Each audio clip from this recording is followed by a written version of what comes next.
looks like these bags that I've flipped upside down and cut slits in the bottom are performing without hardly any mold problems at all. I did pick out a grain or two that came up where I put the knife through the plastic and kind of scored into the block, and then some of those grains got a little moldy. That's usually what happens to any grain. Even if it's colonized, it will get moldy if it gets too dry and the mycelium can't cover it. And you can see it's coming out tops here, but not really producing too much.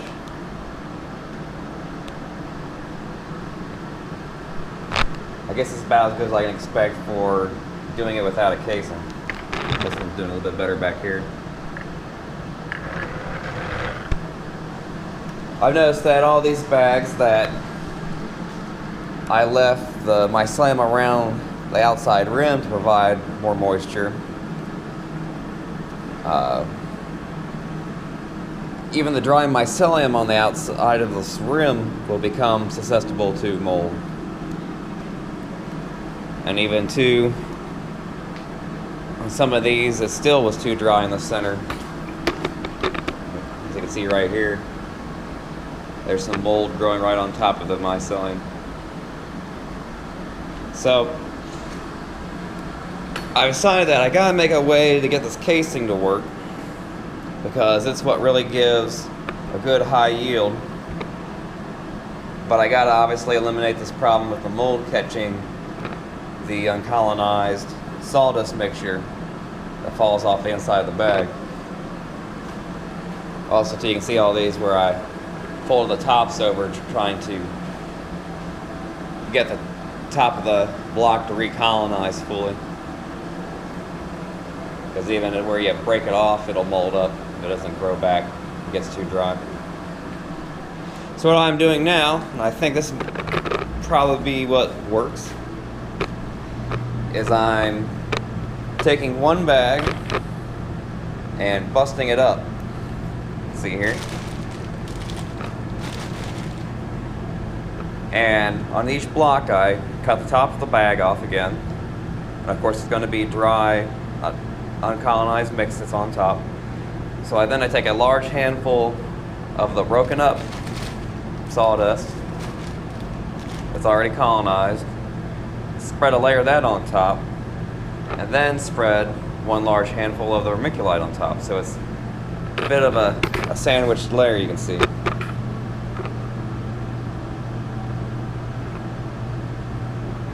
Now what that'll do, hopefully, is all the colonized sawdust spun on top will colonize any uncolonized mixture and be ready to pin in time before the outside of the block gets a lot of pin formation going on. And then you still have the casing on top to protect everything underneath and to give the mushrooms a moisture boost. And I've pretty much determined that the casing is not at fault. The vermiculite, that is not at fault for getting moldy, because I had a bag of it down here that was open and got exposed quite a bit. I had it just sealed up for about 2 weeks and nothing ever happened to it. I just ended up repasteurizing it. So I think this is going to work. We'll check it back in a few days anyhow and see how these split blocks did. I don't know if I said before, but these ones I put 6 lines going down. Try to get a little bit more. Of course, the issue I noticed already, you see, like for instance here, where some mushrooms push the plastic up and away. So now you have all this area drying out.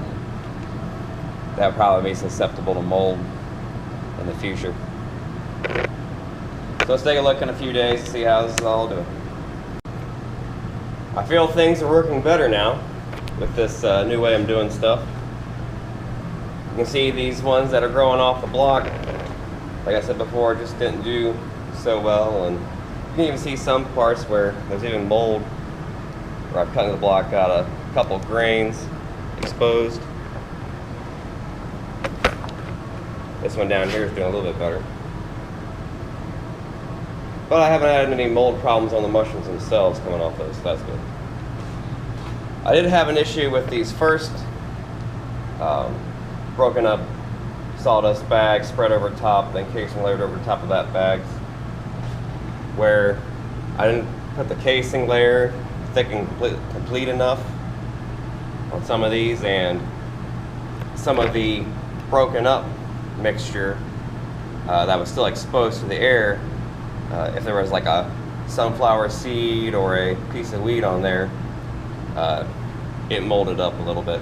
But it was just very tiny spots, and it was easy to take a spoon and remove it and then patch it with a little bit more casing, so that's doing well. You can see on the sides here, they're pinning well.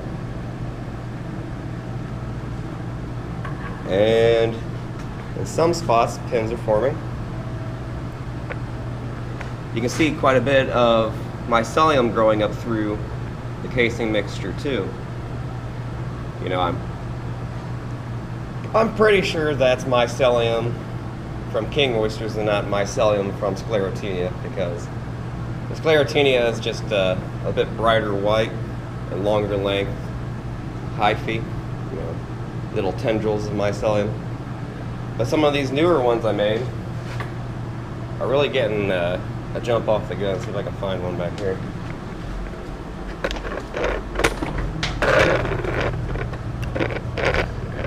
You can see, see this one here, for instance. Get back in, where right here it's actually busting up from the top of the block through both the casing layer and the broken up mixture layer. So it looks like they'll come up like that as well. I have noticed that it seems that the broken up bag layer gets pinning triggers from the mycelium underneath, because for the time it took for it to colonize and in some spots start pinning, it was very quick. So that's why I think it must get some of the triggers from the mycelium below it to just go right into fruiting instead of waiting for the triggers itself, which would be fresh air exchange and complete colonization and all those. So these are looking better. I haven't spotted any problems on these new ones. I think I got the casing layer put on there well enough. So I'm going to wait till I get some mushrooms popping through these and hopefully see some good results. Something too I should mention is that now, about twice a week, I'm getting my mop bucket out, and a good mop with a good mop head on it, and just using a 1 cup per gallon bleach solution and giving a really quick wipe of the floor only down here. But that really cleans things up. If you're slow about it, definitely wear a gas mask that's rated for chlorine. But I don't even wear a gas mask anymore. I just start at the far end and work quickly down one row, go back, you know, dab my mop, come back here, go up here and go down this road, just get out of there before the bleach fumes kind of burn your nose out, because they will make you lose your sense of taste and smell for a few hours. Things are looking good with these 2-layer blocks. I can see areas where it was questionable if some of this white fuzziness, I don't know if you can tell, there's a little bit there, was the white mold, or is just the standard king oyster mycelium. And I'm pretty sure it's the king oyster mycelium, because you can tell the white mold reaches out of the casing an area a little bit more. It has a bit more fuzzy look to it, while the king oyster mycelium is a bit shorter hyphae, is what you would call. But I'm getting good pin sets.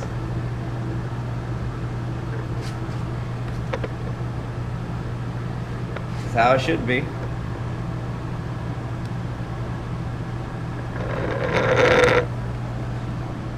But I'll know definitely here in a few days whether any mold still persists.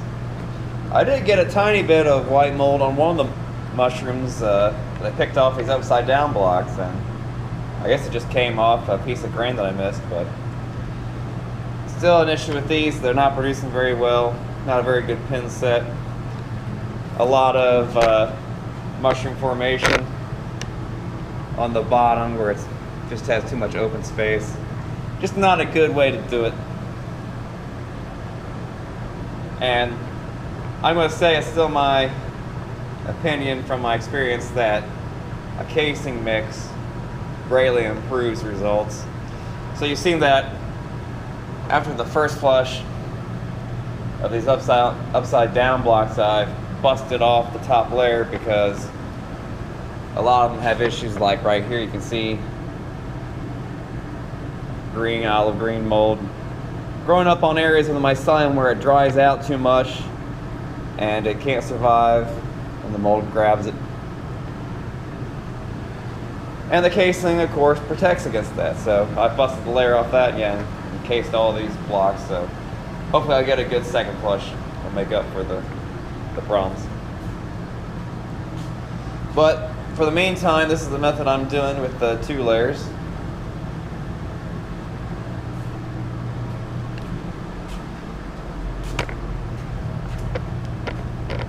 Some of these are lagging behind a little bit, and you can see like this one has just getting some formation on the sides there. I thought about maybe picking off when it gets an area that's ahead of everything else, if that would even things out. It probably would, but all in all, it almost always ends up the same amount of weight. Just you get some big mushrooms and fewer smaller mushrooms when a situation like that happens. But either way is fine because they'll get sold to different people. You can see another example of like that. But for the most part, they're making a good even pin set on top. Now, of course, I'm still getting a lot of the pins forming around the collar of it underneath the one layer. But that happens, you know, even when I'm not doing it like that. So things are looking good, and I'll know in a few days whether I've really gotten over this mold problem, at least at this stage. I'm not quite sure if I'll be able to let the mushrooms mature a lot yet, because I'm still picking some mushrooms off here where they get too old, they get vulnerable to mold growing up on some of the bottom areas of it mostly. So I'll see, but either way, you know, I'm going to make it work as best as possible to deal with all this constant water.